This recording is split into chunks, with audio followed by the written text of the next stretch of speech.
Hi guys, welcome back to my channel. Today's video is going to be an exciting one. I'm very super happy to actually film this. I'm getting the chance to film this finally.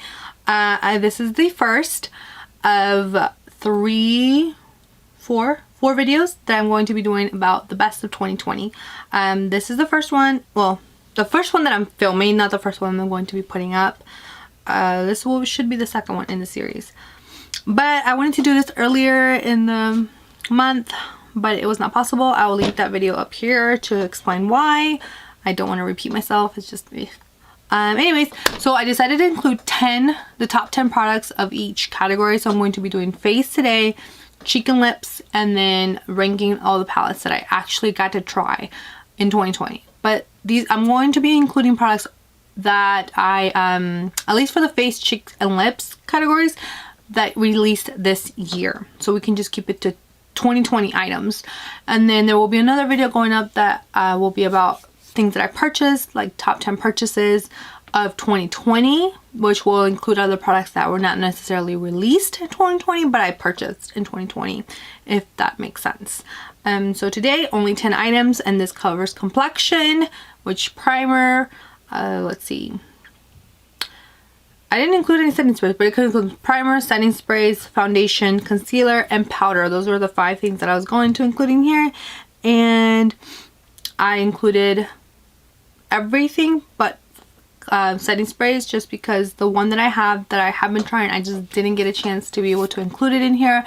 There is a lot of items that are featured in previous hauls that I will not be able to feature in these videos, just because I just haven't had a chance to try them out, and it's just something that's just going to have to be talked about next month or next year. Same difference. So yes, just to let you know, let's go ahead and start with that super long intro. Before we do though, make sure that you are subscribed to my channel, and don't forget to hit that like button, and make sure you are subscribed to my Instagram, which I've been uploading on there too a lot. Anyways, let's go ahead and start, because I'm excited. It took me a while to figure out what was actually released this year and what was just something that I picked up that had been previously released. Alright, let's go ahead and start with primers. I have a high-end one and I have a drugstore one, so I combine a little bit of everything for the whole shabam. I just wanted to divide it up into how, you know, categories, not necessarily high-end versus like drugstore. So primers. I decided to include the Tatcha the Liquid Silk Canvas. This came out like, I want to say January, February, I believe. I don't remember the exact month, but I picked it up in the first VIV sale in April. I want to say April. And I love this primer. Like, I had to stop myself from using this primer. I absolutely, first of all, if you've never tried a Tatcha product, they have this such a clean spa scent that just makes you feel so luxurious. Honestly, it just is such a luxurious, bougie, no, not bougie, some, like, I don't know, I don't like the word bougie, but just such a luxurious just smell. Like, it just makes you feel like you're just up in the clouds or something. And I absolutely love the way that your foundation goes on after this. It just does everything that I want a primer to do and more. Like, I just love it. So definitely my top high-end primer of the year that I tried. And then my top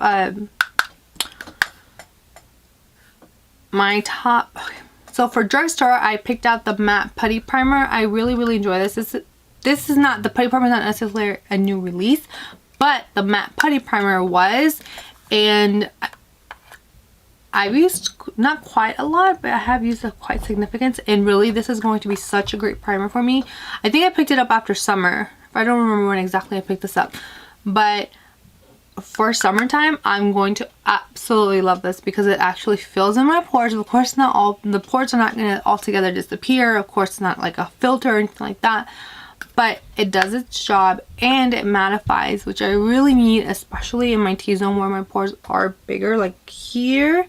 And here is where I get so oily. So for that section, I love to put this on there, and it really does mattify. It keeps the oils away longer, and I cannot wait to use this over the summer, is when I get so oily. I'm such like a freaking frying pan on my face, and yes, I love this.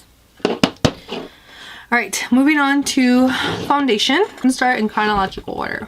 This released about in January, I believe. Mid-January. And honestly, this is such like one of my favorite foundations to have ever tried.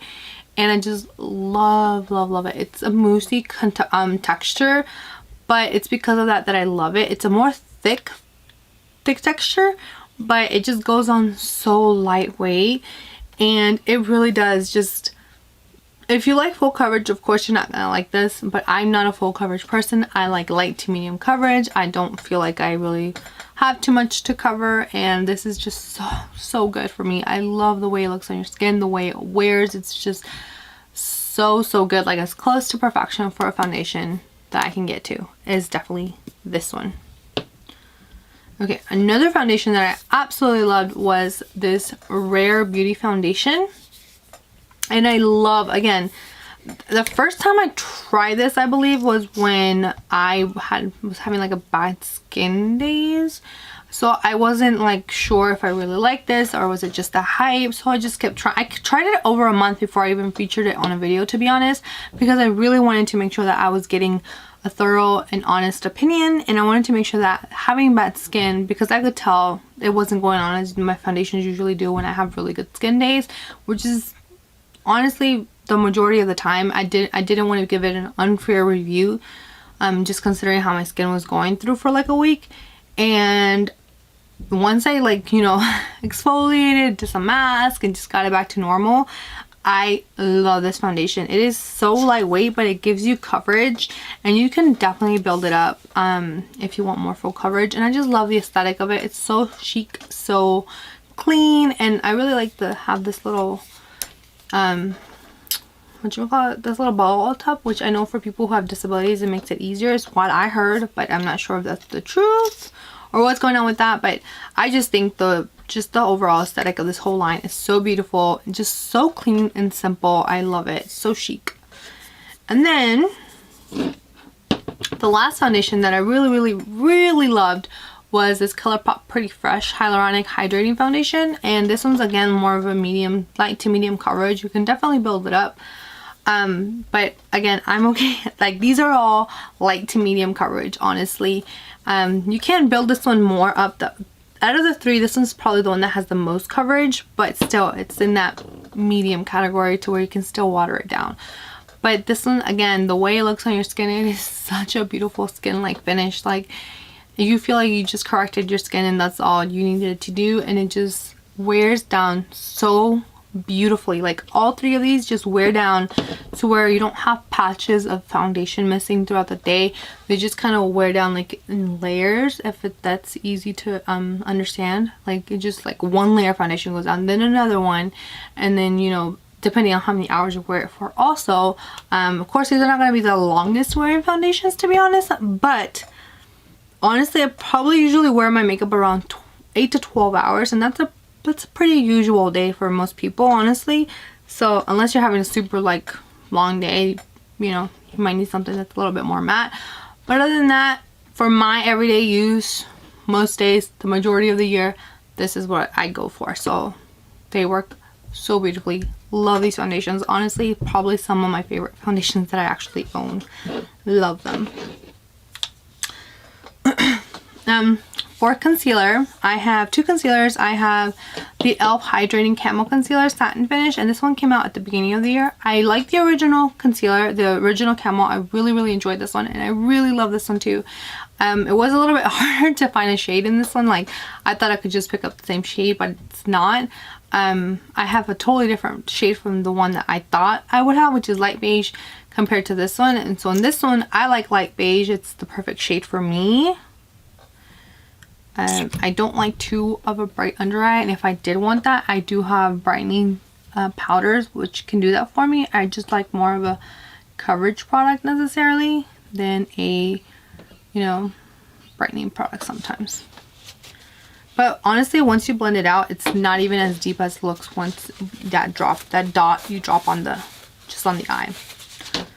But definitely, I love this concealer. It just makes my under eyes look so just like blinked out. It's just really wonderful.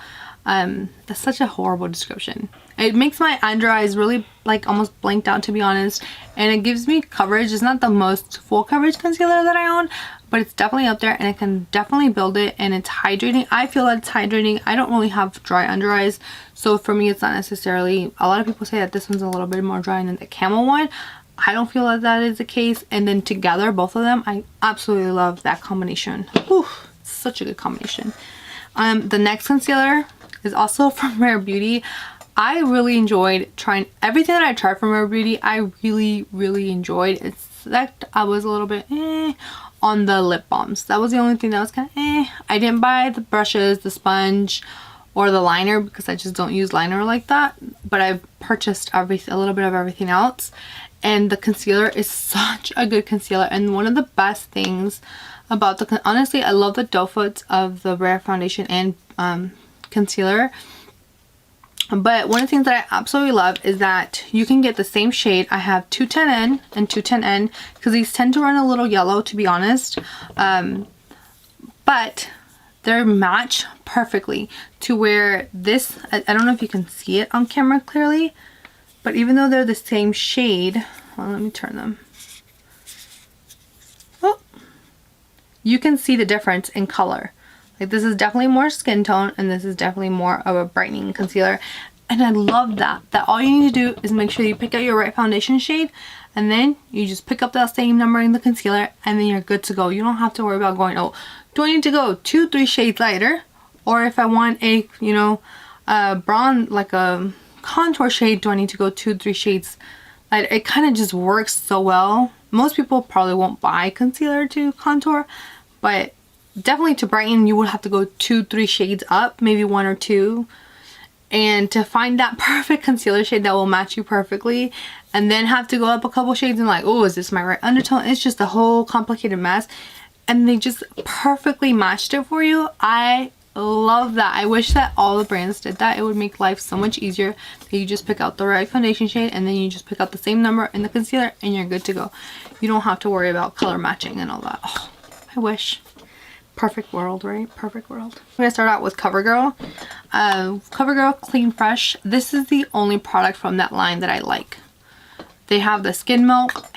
I had such a terrible reaction to that. I could not use it. I had to declutter it or return it. I don't remember which one I did. But I had to kick it out of my collection because it made me like my skin start burning. I did a patch test first because Samantha's reaction, Samantha March, her reaction was really scary, so I was just like, you know what, let me just patch test this first because I do have sensitive skin. I don't want it to be burning my entire face. So I did that, and I'm so glad I did because it started burning, and I just like, nope, I wiped it off and I was fine after that. But I decided not to put it on my face again. I didn't want an adverse reaction to it. But this foundation, I really do like it. I don't really, the concealer didn't appeal to me either, but the powder did. I thought the powder is such a pretty color, honestly. Like a really nice color to go all over the face. I don't like it so much under my under eyes. It looks good, but if I do a powder this area right here, it's fine. But if I go under right here where the creases are, it kind of not cakes up, but it doesn't make it makes the eye look a little heavy. That's probably also because I go in with a lot of powder, because I love powder because I'm, you know, oily. But definitely makes it look a little powdery just right where the creases are, but down here it makes it look really good, especially for the whole entire face. Like if this is your touch-up powder, such a good touch-up powder. I really like it. And then it comes with the mirror, so then you don't have to worry about, you know, anything. And it does come with a little sponge, but I got rid of it. And so definitely such a great touch-up powder, and honestly it's just a good powder in general to powder my whole face. That's what I really love it for. Love it. I use this today. And then another pressed powder is the one from Bite. I really was on the fence about this at the beginning. I was like, is this really doing anything for me? And then I actually like, of course it's been a while since I've put it in my Shop My Stash, so it's been a while since I used it. I know I liked it, but you know, retrying it again made me sure that I know that I really enjoyed it. And it does, because the way it goes under your under eyes, it's a very light powder and you don't feel it so heavy. So then on your creases, under your eye, and then this area right here where it looks super oily right now, it just looks really, really good. So let's just kind of powder my nose really quick.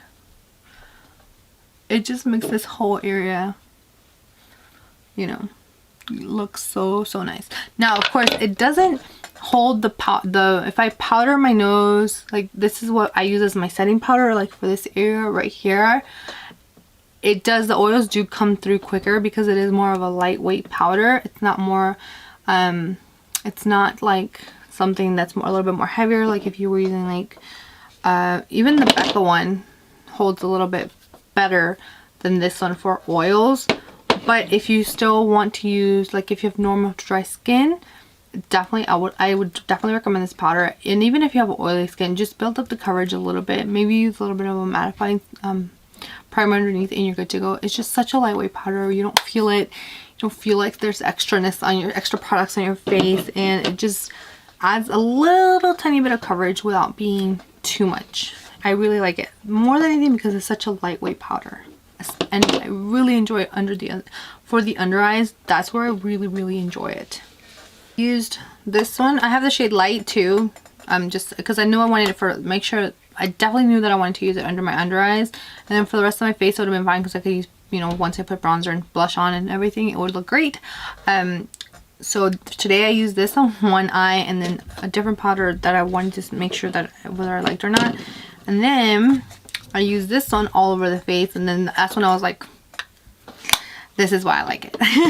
Kind of reminding myself, always reminding myself, because, you know, I just have a large collection that, you know, I have to keep it fresh in my mind. Okay, last product that I'm including in this video for my best of 2020 face complexion products is the e.l.f. Halo Glow Setting Powder. Now this one, honestly, I was on the fence about, and this came out like mid-year, I believe, and I was really on the fence about this one because I was like, do I really want a glow powder? And I'm like, come on, I really don't think I need this. But honestly, this feels, it's super lightweight, and then the packaging, it has that sifter, which is great because you don't have a powdery mess, as you can see. And finally, the YouTuber that convinced me to purchase it was Juicy Jazz, and I'm like, you know what, let me try it. Let me see if this powder is really up to the hype, to see how it looks. You know, makes your face look so effortless, so beautiful, adds a little bit of extra oomph to it almost. So I really enjoy it. Now I think for the spring ones, because I did purchase it just a couple months ago, I would not use it as a whole setting powder because it would be a little bit too much for when I'm oilier.